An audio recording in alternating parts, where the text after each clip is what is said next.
It is my honor to introduce our panelists and our moderator. First, our panelist.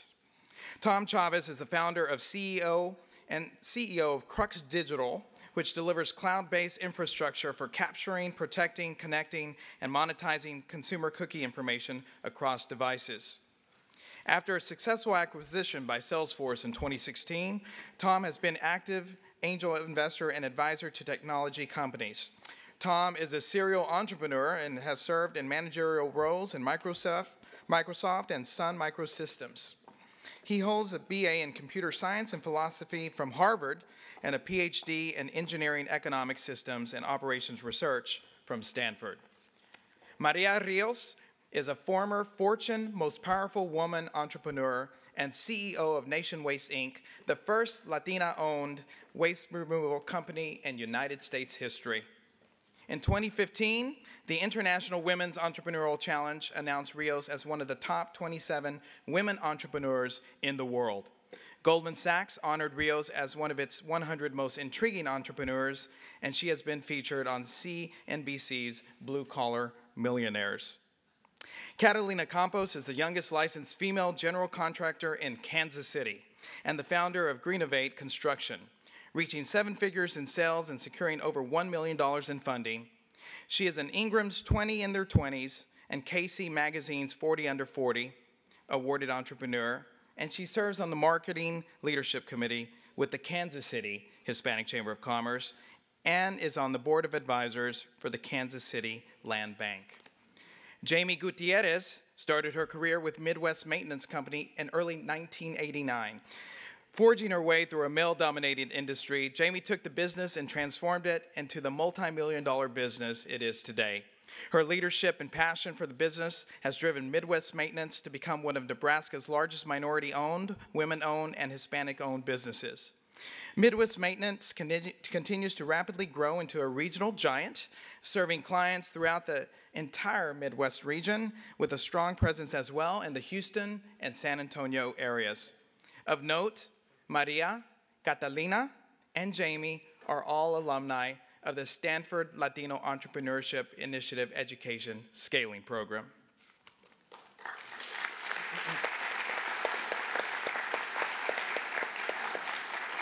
And our moderator, David Segura, is the founder and CEO of VisionIT, a global enterprise software development and implementation firm supporting Fortune 500 corporations and large enterprises. Since David started the company, VisionIT has generated over $1.5 billion in revenue. Segura has led investments in early-stage technology companies, helping these companies scale while also partnering with industry-leading global technology firms with focus areas including mobile, artificial intelligence, connected vehicle, and cloud ERP. Segura has been appointed and served for the past 8 years by the U.S. President to the Advisory Committee on U.S. Trade. Segura also serves on the board of the Alumni Association of the University of Michigan, and we are proud that David serves on our board as well. Please welcome David Segura and panelists Tom Chavez, Maria Rios, Catalina Campos, and Jamie Gutierrez. Thank you. Outstanding, outstanding. Thank you so much, Mark, for that wonderful introduction to, again, align the panel. Again, Maria is next to me, Catalina, Jamie, and then Tom. So we have, this truly is a dynamic panel, amazing research that's been, again, performed at Stanford University. Again, a real honor to be on stage with such a great group of Latino entrepreneurs. I spent some time really in researching the companies, and I think you'll really enjoy the stories behind, when I look at and read the study, the numbers, the true stories that are being lived by entrepreneurs across America, Latino entrepreneurs who are driven with passion, energy, effort, creativity in building dynamic businesses. And I think that's one of the objectives I want us to achieve today with this panel of really understanding how dynamic Latino entrepreneurs are in this country. So, some highlights that we covered in the study. Latina creation of businesses. We definitely have 3 Latinas that have created dynamic businesses, and why are they creating those businesses? We'll dive deeper into that.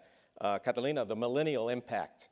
I think you can shed some light on in starting a business, at a young age, and we'll talk about that in seeing the opportunity that exists in the marketplace. Funding. This is clearly a major challenge that was highlighted. So all of these entrepreneurs have come up with strategies and ways of navigating the funding aspect of the business, to getting it off the ground, to getting it thriving, to getting even to Tom's case of selling the business and exiting and getting investors in at a pretty significant level, at really the highest levels here in Silicon Valley.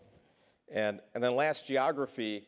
You can clearly see we have great representation across the country, from Omaha, Nebraska, with Jamie, from Houston, Texas, and so two high concentration areas with Houston, Tom here, of course, in California, and Catalina, a really high growth area that's happening in Kansas City.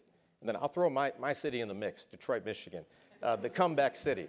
So Detroit's another place where oftentimes, and in fact, I found, being one of the only Latinos in the room, and how we thrive and grow the business in those types of environments. So lots of different environments that we'll cover. Okay, so let's get started. And I really want to start, when you think about it, the start of a business, the start of an idea, the start of seeing opportunity where others may have not seen. So I want to start actually with you, Maria. You started at a very young age. In fact, you were in college beginning to foster and gain experiences. So kind of tell me, that initial idea and concept. What did you see that was missing, and why, as a Latina, you felt confident that I can build a business? Well, thank you for that question, and thank you for having me here. I'm very happy to be here with all of you today. Well, when I was growing up, I'm from El Salvador. My parents came here to America when I was 13. But back there, they were ranchers and farming, so business. So it was always business. So business was always in my mind. And I always played leader. I wanted to be a leader in everything that I did since a little girl. So when I came to America, not because it was my choice, but because of the Civil War in the country. Started going to school, then college, graduated from college. And when I was doing my education for my undergraduate at the University of Houston, one of the class and requirements was a business plan. So I thought, I want to do something, I want to go in business, but I want to do some business that is going to be there, that's going to thrive, that I can take it to a different level. So I thought, why not waste management? So I did it in waste. Right. So I built a business plan in waste and started building, since I was going to college and started working, I built a great relationship with my bankers, established a very good credit. So at the time I graduated, I presented that business plan to the bankers, and they believed in me. And I started, with 2 trucks, and those trucks are $250,000 and up per truck. A lot of investment. A lot of investment. And to be the first Latina, I didn't even know, in the waste management industry, in the U.S. history. It's been very, very challenging, but I've been able to succeed. I'm very happy. Outstanding. I think, you highlighted some key things that we heard in the study. You had a business plan very early on, so you already established, the structure that can receive that, funding to allow you to buy the trucks necessary. Catalina, so again, she's in her 20s starting the business. You've done the same as starting a business at a very young age. That comes with challenges, but also I see lots of opportunities. Kind of give us your thoughts around that as being a millennial that has started a business. Yeah, absolutely. Happy to be here and to be representing the 4th cohort of the SLELT program. What I've learned in my own life is that in the first part of my career, I was actually trying to appeal to the broadest audience and to the largest number of people. I even went to the extent of changing the way I dressed and sometimes even maybe lying a little bit about my age to appeal to most people. I learned really quickly that that was a complete mistake and the wrong approach. Now I know that my unique background and perspective are actually my biggest assets. Now I know that people actually buy from me because I am young. So they think that they know that I have a better understanding of the market and what's going to happen in technology. They buy from me because I am a female, and they know that I'm gonna be able to better deliver on their designs and what they want for their home. And they also buy from me because I am Latina and I am Hispanic, and they know that I'm going to be able to better communicate with our Hispanic workforce when we are at the job site. So to answer your question about opportunities and challenges, I think they're both the same, and it really actually depends on perspective. So yes, I've driven a lot of people away from my business and my ideas, and some of them think I'm a little nuts, but it's also helped me address a huge issue and a huge opportunity in the market that no one had ever addressed in Kansas City. And I'm really, really happy to be the first energy efficient home builder in the Kansas City area. So. Excellent, outstanding, Catalina. Yeah, clearly you saw what's missing in the market, again, in affordable housing. So you, again, created a company to specifically address that. And I think the study also showed millennials creating businesses of scale. And Catalina's business model is definitely a company that scales well beyond a one-person type of organization. It's a multi-million-dollar venture of building affordable housing. So it takes a lot of capital to build out an organization like that. So I want to get into the capital side of it, because I do think that was clearly highlighted in the study that Latino businesses are typically underfunded.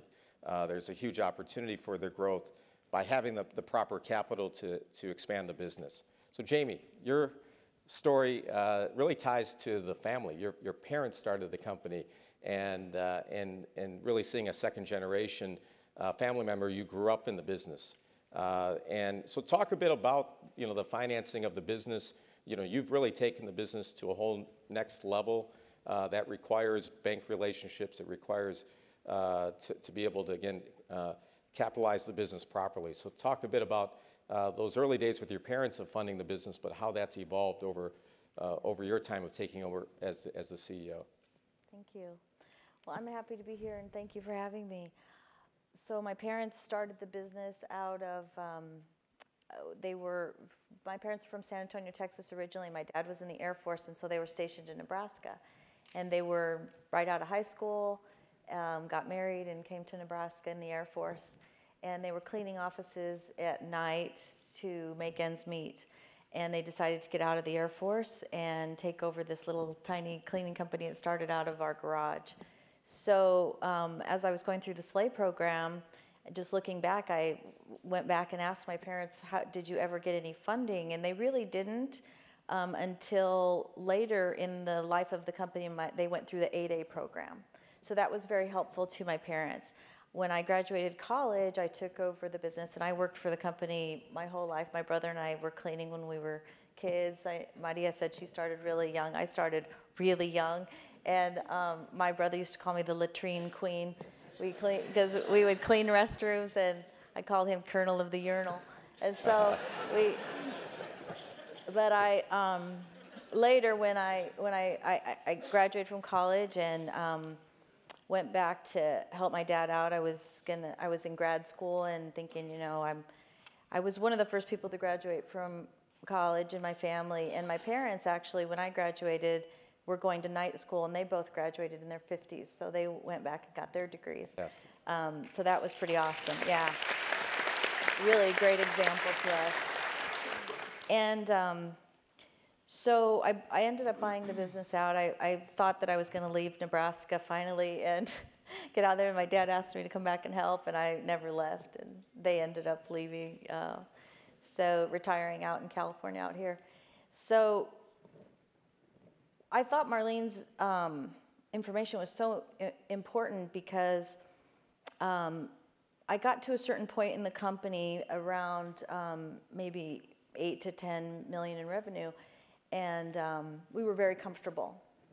And then when I really decided to take another leap to grow the company to another level and take some risk, the national bank that we had the relationship with for 30 years told us basically to go find another bank, a smaller bank. And I was shocked When we were comfortable and sort of fat, they were right there with us. But when I really wanted to take a risk, they didn't want to be our partner anymore. So we had some friends who had started up a bank, and a local bank, and we went out and they took a risk on us, and I'm so grateful for that. But and then through the SLATE program, this program at Stanford opened my eyes to a whole new idea or way of thinking about funding and other opportunities and money that are possibly out there to help me scale my company to yet another level. So excellent. Yeah, I think Jim, you touched on a lifestyle business, a business in which, like you said, when you're profitable, you know your customer base, you're executing, but when you start taking risk, that's where standard banks start to say, wait, you're going to start pulling capital out of the company and putting into maybe another investment area that has high growth potential but is much higher risk, which, Tom, really touches on your amazing background and what you've accomplished in receiving capital from outside, not the standard bank relationships, but venture capital, and being very successful here in Silicon Valley. You have an amazing story. So for those who attended the SLATE program, we had a good, well over an hour. I think we could have listened to you for the entire afternoon of just so many nuggets you provided in your story and being really a serial entrepreneur that's been able to, again, attract investors at very significant levels to your venture ideas and concepts. So take us through a bit, because there's so much that you can cover on this one, but the VC space, this is a place where not many Latinos are playing in. You've been able to, again, to be very successful in that space. Take us through a bit of that community and how you've navigated it. Sure. At the beginning, I was blind as a bat, so there wasn't a framework and an understanding, which is daunting, but it's also good, because if you don't have a conception of the things you shouldn't say, or if you don't have a sense of limits, and the game is just to learn fast, you hurdle into it and start finding your way. I guess in my case, the first company I started, I hung a shingle out in February of 1998. It's fun to reflect on this stuff. And and by the way, that first bubble was building. So we ended up getting the Series A done in June of '99, which if you've been around, that was the height of that bubble, which is to say there was, a year and a half of just eating bologna sandwiches and trying to get a meeting with anybody who would talk to me. And so I guess the first rule is one conversation leads to another, right? Be in flow and shamelessly hitting people up for ideas, connections, others who can help get you to that next place. And I think when I see some entrepreneurs at that early stage, they're maybe a little too tenuous, right? And thinking like, oh, am I really going to call that guy? Am I really going to call him? And along the way, that's a business principle. In that first company, I remember we wanted to get a deal with Michael Dell. Let's see, it must be michael@dell.com. Let's just email him. He responds, right? It worked. Steve, turns out steve@apple.com, they actually will respond. So don't ask. They're changing their email right now, I believe. But keep going, Tom. Keep going. We're good. And then you got to try some others. Try all the variations until you get in. I think the thing about venture capital that I like quite a lot is that it is this steely determination of, are you going to make me money or not? Right. So all of the rest is just kind of atmospherics around where you come from and what's your story. As you get to know these folks later and better, it becomes interesting. But I really like that kind of pure idea of, let's put the numbers to it. Let's understand if you have a good business. Persuade me that I can make a fantastic return on this investment if I do this with you. In my early phase, taking it a little too personally, right? Because you get told 99 times for every time you get told yes. But I guess your business idea gets really vetted, and you actually can enhance your business model by going through that process of again, meeting the most sophisticated investors in the space. They're going to critique your concept, your model, and actually make you a better entrepreneur so that the next phase you go through, the next presentation, you've already now have an answer for that. Give us, too, Tom, quickly, the first business, the first one that received funding. What was exactly that business? So, yeah, so, and actually all paths lead back to Stanford. So I was in graduate school here. I did an applied math PhD. And I've said that first company is exactly the kind of company a freshly minted math PhD would go off and do, which is, it was an algorithmic attack on pricing and procurement optimization for high-tech companies like Dell and Apple and Hewlett-Packard. So it was a very mathy, algorithmic undertaking, and we took some twists and turns. A major pivot. Actually, those first customers, the Dells and HPs of the world, at the end of the company, we didn't have any of them as customers. We became a media monetization company. So yeah, that's how that got going. Got it. I think you're such a great example of very sophisticated businesses, leveraging technology platforms in this case to again build very scalable, very exciting, dynamic companies. So I want to move on to geography and being in these various markets. So Tom, again, Silicon Valley. I love, Jamie, for you to talk about being a Latino entrepreneur in a market that is not a heavy Latino population. And we did talk a little bit backstage about community involvement. And I do think for all of us, it's pretty common. You'll find our ties are very connected in our communities. So a bit of being a Latino entrepreneur in Omaha, Nebraska. Yeah, I guess it's all I know, but I'm always laugh at people when they say I'm from Nebraska, like, are you the only Latina in Nebraska? And honestly, we have a very large population.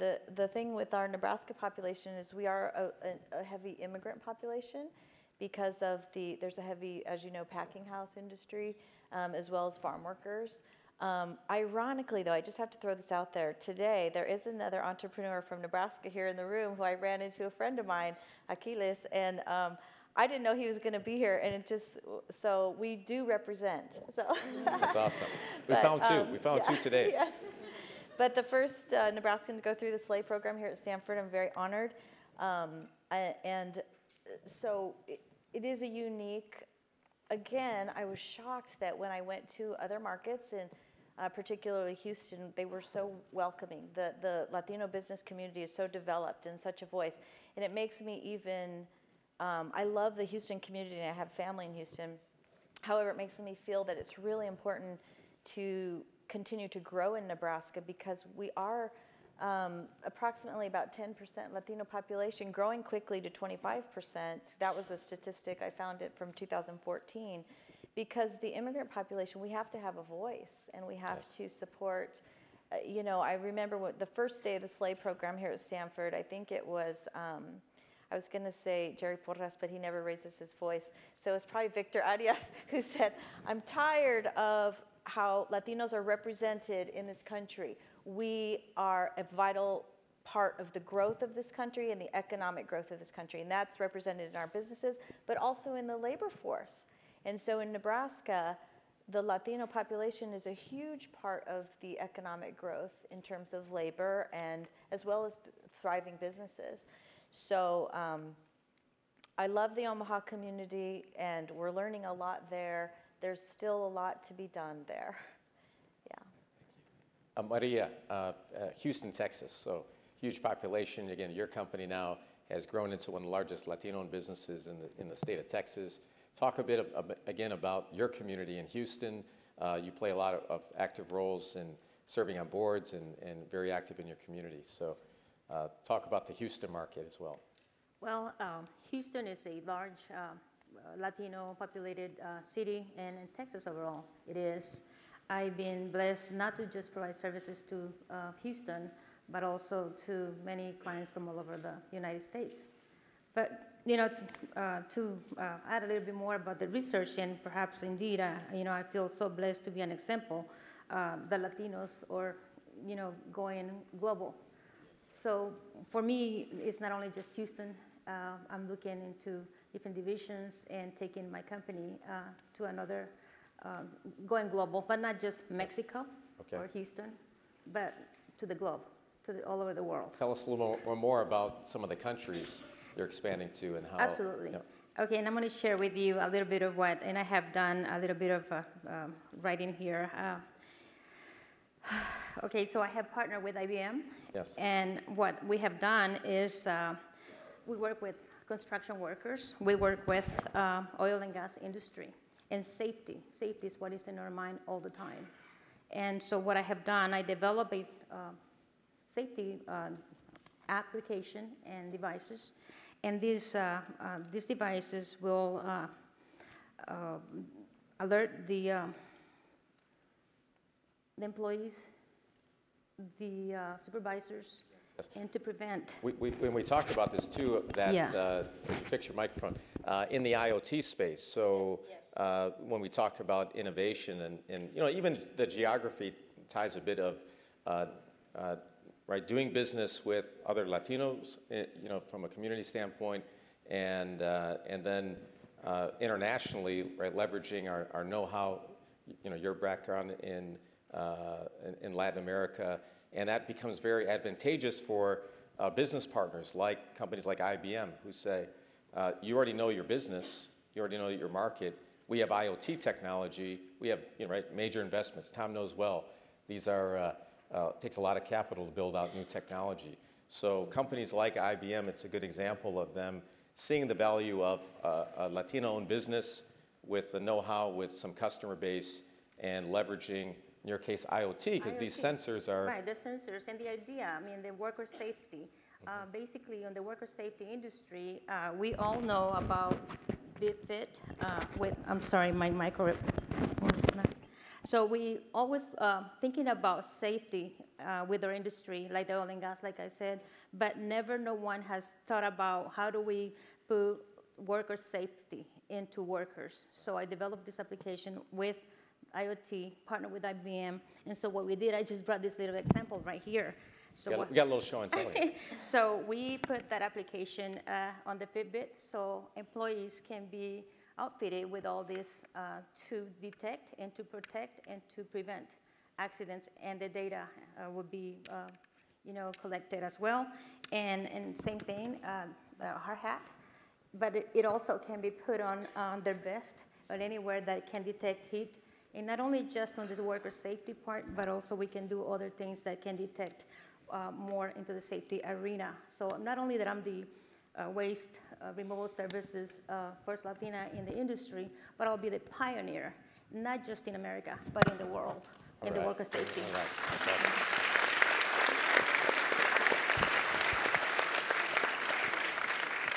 You know, I think you're definitely touching on the aspect of you know, being an entrepreneur. We have to keep evolving our business model. We have to look for new revenue streams. We can't be stagnant, and you know, that's a great example of how you're leveraging partners. You're seeing, you know, market trends, adding a new safety component to the business model, and watching this, you know, create a whole new revenue stream for the business. And it all started, I mean, education has been the key for everything in my industry and my business. For example, I mean, it started with Houston Community College, the University of Houston, Goldman Sachs, and here at Stanford, at the Stanford Latino Entrepreneurship Scaling Program. And that's how you leverage. So education has been the key, and everything for the making the company to a different level and thinking out of the box. Outstanding. That's again the purpose of SLAY and what's been created here. So scaling. That's the scaling aspect of, yes. for the business. All right. I want to get to a bit of the heart, because there is so much passion when you talk to Latina entrepreneurs. There's so much passion that's put into the business. And you know, Jamie, when we talked last, something came up pretty powerful, which was we started talking a bit about it takes so much energy and effort to build an organization. You have to put your everything you've got into the business. And always the question for many entrepreneurs, you know, how do you manage it all? How do you fit family, personal goals and objectives, combining that with the business? You know, you were raised by parents that were building the business, raising you at the same time, being in that experience. So how is being in a family-owned business impacted you? How have you learned from your parents? Talk a bit about those areas. Thank you. Yeah, so I was thinking about Tom's story when we had I'm in the 5th cohort of the Stanford program, and we had a graduation. Tom gave a great talk, and we were, he's got this great business story, but he really spoke first about his family. I love the story about your mother and your siblings, and he spoke so much about his family. And I think that's the beauty of what Latinos bring to the workplace, because early on, Catalina said, I wanted to mimic what the typical business person looks like, but really we bring something different. So as women, I also want to be home to make dinner and have dinner with my family. And so those familial values that we bring, my parents early on discovered that it was going to be very difficult for both of them to be involved in the business, and they made the decision that one would run the family and one would run the business, and that they would continue to work hard on their relationship. Spirituality also falls into that. And I think as being a female, business leader is also very important. I belong to a Christian women's business group, and we got to talking one day of how we all started our businesses, and we all had fathers that started a business or had a business or were entrepreneurial. And the typical thinking, even my thinking is, well, your son is going to take over the business, and we were all daughters that took over businesses from our fathers, learned from our fathers, and from our strong female mothers. So, and Tom certainly had a great story of a strong female role model in his mom. Excellent. Well, Tom, she set that one up nicely. So you've got to talk a bit about that, because again, what you're playing in a space that is so competitive, a lot on the line. There's a lot of, not only are you yourself, but there's a lot of capital being invested in your companies. So you've got a lot of other people's, to think about as well in driving this, and again, managing all that. Mm-hmm. Yeah, well, I mean, it's nice to be on a panel with these fierce Latinas, because yes. I feel like I know that I was raised by a fierce mom in Albuquerque, New Mexico, and it's one of the most formative, important parts of just my whole journey. And I think, the 5 kids in a little house in Albuquerque with this strong feeling like it's, you got to rise up, you've got to change the odds, you've got to, and we're, speaking of expectations, we expect these things of you. Here's the deal, right? We're going to make it possible for you to go get educated. You're going to hold up your side and work your ass off and make good. I think the concept of family, and so those bonds, those stories are so strong, and I think a great source of power for us as we build these businesses. I think one of the, and it wasn't intentional, but as we reflect here in this moment, it occurs to me that a lot of what I've tried to do, building companies is at least as much about building social architecture as it is revenue or product architecture, right? And I've always felt strongly that it wasn't family, but it was damn close, right? I mean, it had to have this feeling of us huddled around the fire, doing whatever it takes to get to the next hill. And so enrolling people and creating that familial sense of that it matters, that it's not just a day job,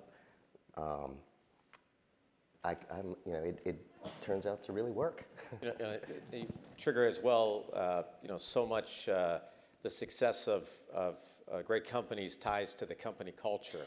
I loved it, Tom, for you to tell a little more insight too into the cultures you've built within your businesses, and how that, as you've even tied it to the family values, but what's the culture like in some of your ventures? Yeah, I mean, I think it's more this sort of this meta thing that you do where companies have their own cultures just like people. They have their own personalities and their own texture.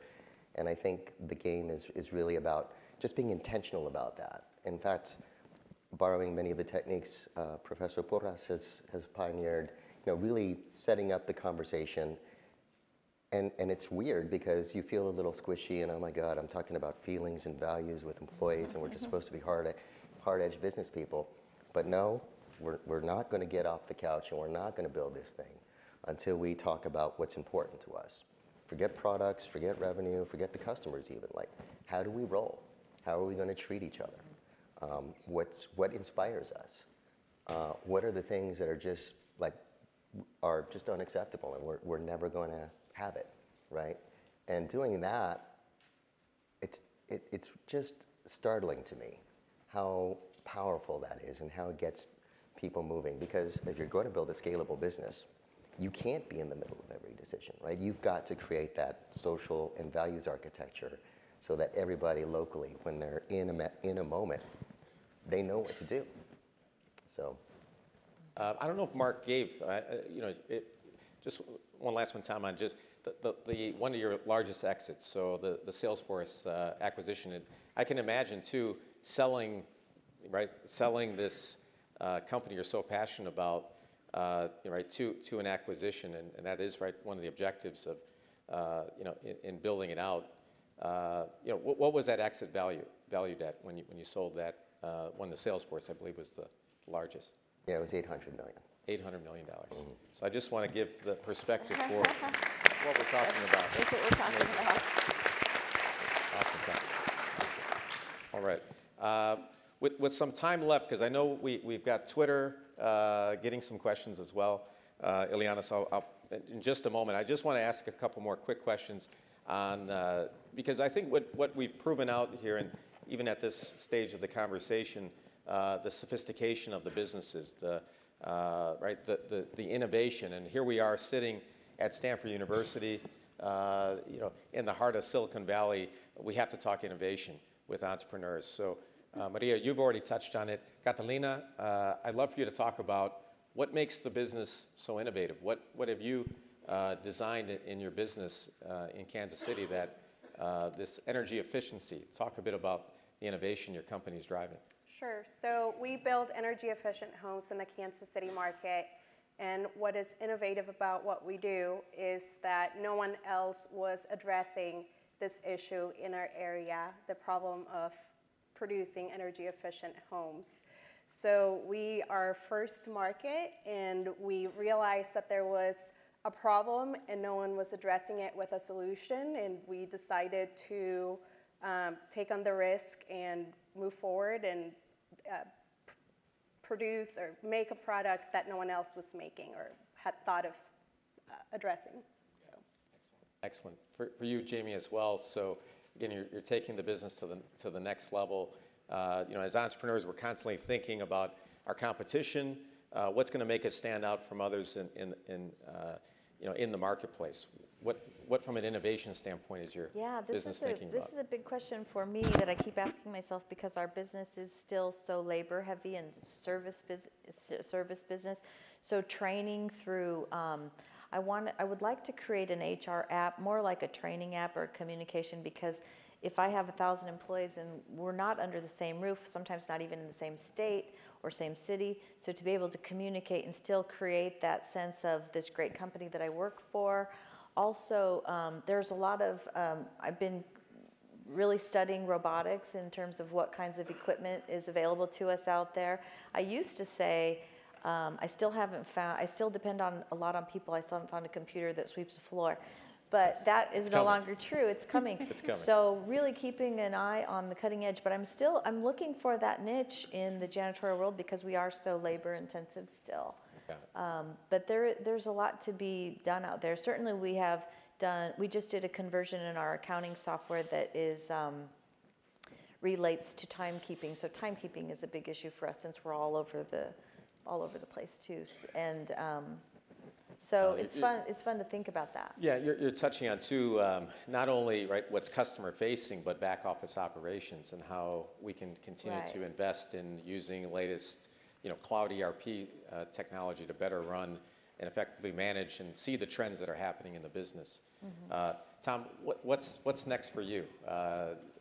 What are you working on next from a tech innovation standpoint? Well, I don't quite yet know, but we're scheming and hatching and trying to figure it out. I think right, the idea we won't put you on the spot then to give away suspense. Kind of the next big idea, because there's some Stanford students here that are taking notes feverishly and thinking about too how they're going to take a new idea to market.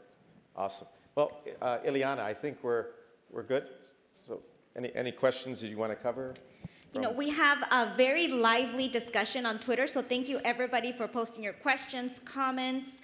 So we're gonna just do one general question, which we're hoping will take a few minutes in the interest of time.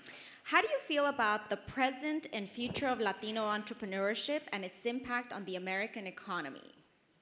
Okay, who wants to take that one? I'll take a quick stab. So one of the things that we're trying to figure out actually is how to harness all of this energy, right? The numbers are just unassailable. And one of the things that I'm particularly interested in right now is this peculiar statistic that only 19% of Latinx professionals sign up on LinkedIn. Who knew? And it's a true number. And I think what that calls to mind, and I think we have some hypotheses as to why that's so. But it does for me underscore a general opportunity now to kind of harness more of that talent in a more intentional way. If you think about LinkedIn, and the story of technology is the first social network does something, the next generation really nails it, right? From my vantage point, career networking right now is kind of lame, right? And when I think about the opportunities for Latinx, harnessing, capturing all of that political, economic, social capital somehow in a next-gen platform, it's actually quite shocking to me that people haven't already paid a lot more attention to that. So I think the numbers don't lie. I think that we're probably at just this very early stage, I think, in understanding. And by the way, the companies I'm talking to understand those numbers. They don't need to be persuaded. You don't have to spend any time in a meeting going through them on a slide. Everybody's looking at this and saying, there's a lot of opportunity here in harnessing Latinx career and human potential. I'm interested in how that plays out in a technology-enabled context. Outstanding. I think you just outlined a potential new business opportunity that someone can fund and grow. And I think there's real, right, we've proven out too today, there's truly financial impact to the trends that are happening in our community. We're building powerful businesses that can scale. Millennials are playing now a very impactful role in those types of scalable businesses. These companies are sophisticated, and they spread across the country. And so, truly, I think I want to really just applaud this panel for such great examples of Latina businesses. Okay, and with that, I think I'll pass it to Victor. Yeah, thank you, David. Thank you, Maria, Catalina, Jamie, and Tom. And again, a round of applause as they're coming off the. Thank you.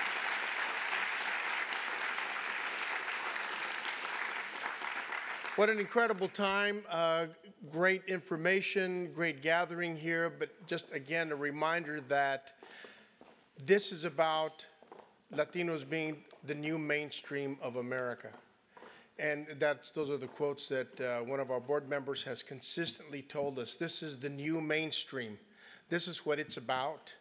And so we got to keep talking about it. And so also would be remiss not to talk about some of the investors that we have had that are sitting among us. And there's, I think, Anna's with the Latino Donor Collaborative. She's here. I know that Pitch Johnson is here. I know we have representatives from Wells Fargo. And I may be missing others, but it's really important that they are here investing in us and also supporting us. And so a round of applause to all those that have really made this possible.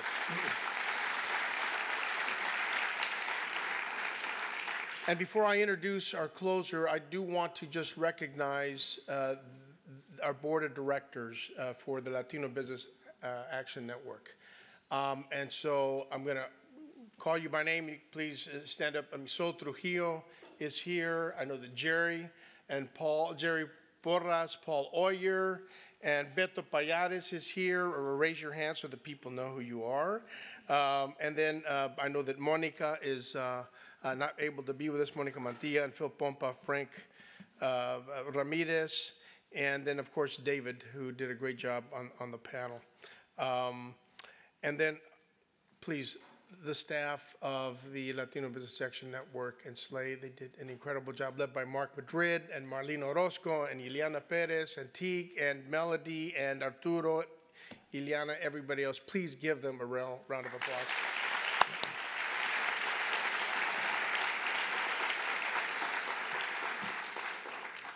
And so part of the history of this great school where I went to school here at the Graduate School of Business is just the leadership of the different kinds of leaders.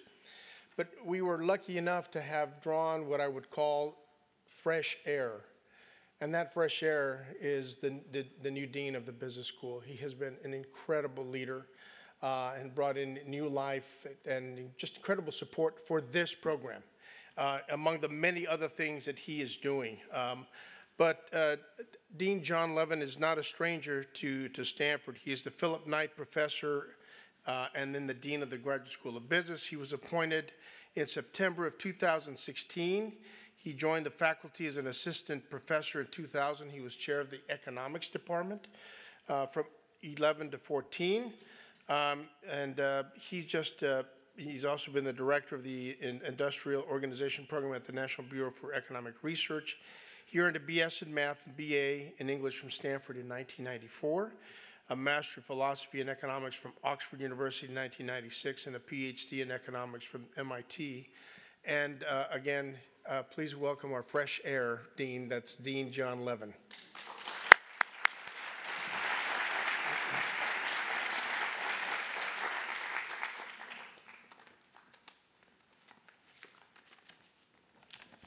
Great. Well, what a fantastic event this was, and what a pleasure to be here and to have so many of you in the room who are so dedicated to supporting Latino business here in the U.S. and also this program here at the GSB. What you saw in this program was sort of a microcosm of the best sorts of initiatives that happen at the school. That is, things that bring together broad perspective research that gives an overall perspective, and then what happens on the ground, the personal relationships and stories and experiences of people who are making businesses happen around the country. And really amazing to see that come together today. I have a couple of things that I want to say in closing. I have a few people to thank, but before I do that, I wanted to say one or two words about the research and the educational program and how SLAY fits into our overall mission here at the business school. And I'm going to actually start for a moment just by taking off my dean hat and putting on my economist hat to talk about the research that was done here. And if you think about the overall U.S. economy in the last 15 or 20 years, there are a number of things that have happened in our economy over the last 15 or 20 years that are really major features and point to some of the biggest challenges that we face as a country. One of those is the rate of productivity growth. Productivity is the rate at which firms are able to turn labor and materials into products and services. And over the course of the 20th century, we have good data for the second half of the 20th century on this. Output per hour worked. Since World War II, the second half of the 20th century, that rate at which we could turn inputs, labor, into products and services grew at about 2.1% a year. And that's probably what it grew at in the first half of the 20th century too, when we don't have as good data. And that is basically, in the United States, what allowed living standards in this country to double every generation. Since 2000, that rate of productivity growth has been about 1.5%, and in the last decade it has been about 1.2%. It's fallen almost in half. Second, as I think will be widely known in this audience, the gains in the economy that we have seen in the last 20 years and 25 years have not been equally shared.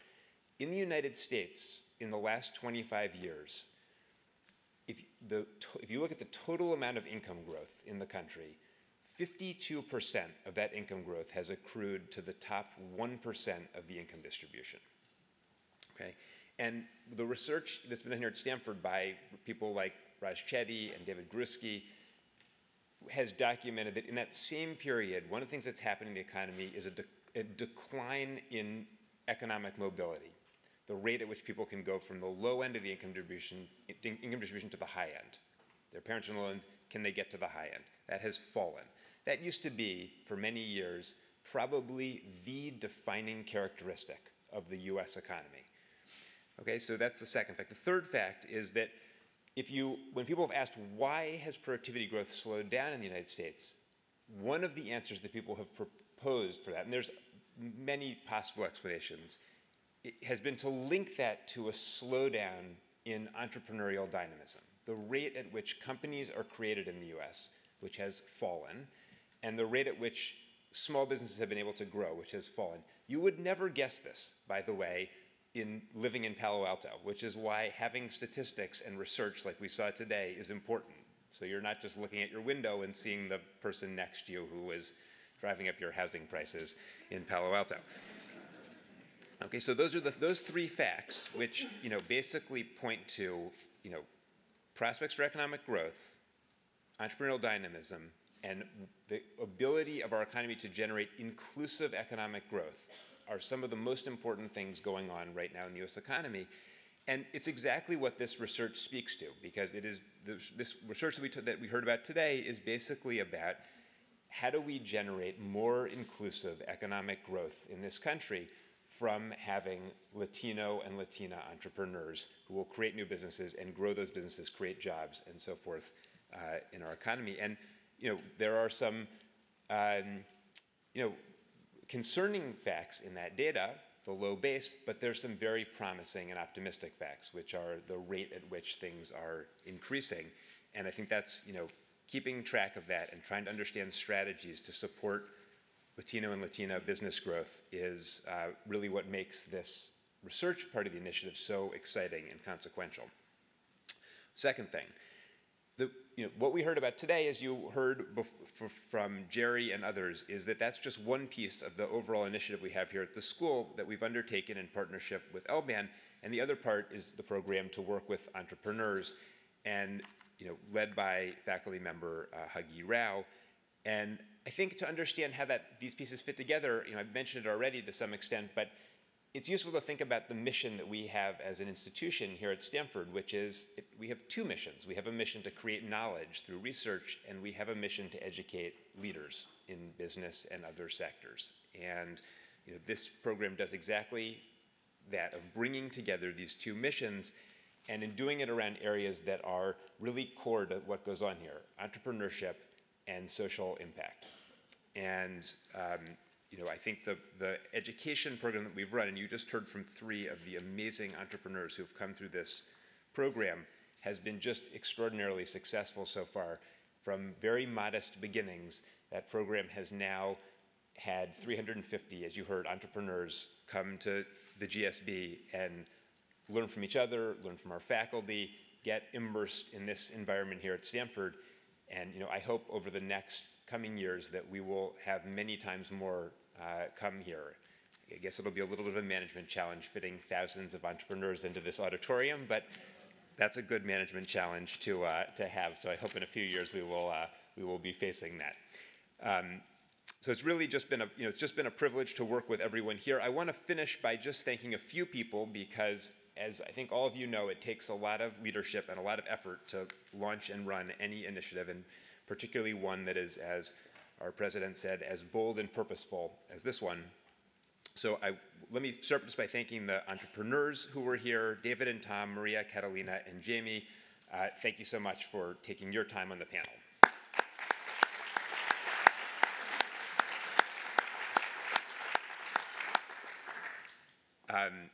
Second, I want to thank the GSB faculty and alumni who were here, Jerry Porras, who founded the initiative here, and it's been fabulous working with you, Jerry. And a huge thank you to our faculty chair, Paul Lawyer. And then thank you to Victor Arias, Phil Pampa, Arturo Cazares, Frank Ramirez, for all your work with LBAN. Really so much appreciated. And we've been fortunate to have Fred Alvarez here with us today from the Board of Trustees. I'll also thank in thanking our university leadership, our former president, John Hennessy, who provided the initial funding for this initiative, and Mark Tessier-Levine, who has continued to help us fund this initiative.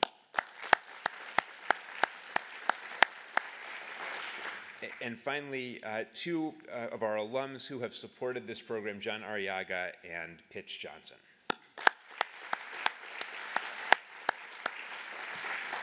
And let me say, this program, we've run this program at the business school in collaboration with LBAN, and that has been a great partnership that's allowed us to bring back some of our alumni to really be involved with the school and to do something very meaningful and special.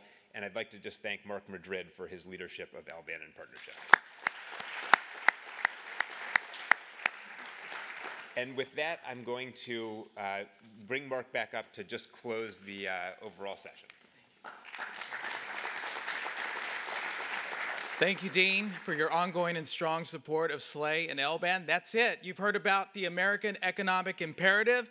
Well, where do you access the report? It's everywhere. It's on the GSB website, on our website, lban.us, and it's on your QR code that's on your executive summary. So please share away. Please network either inside here or outside with light refreshments, and have a great, beautiful afternoon. Thank you very much for joining us.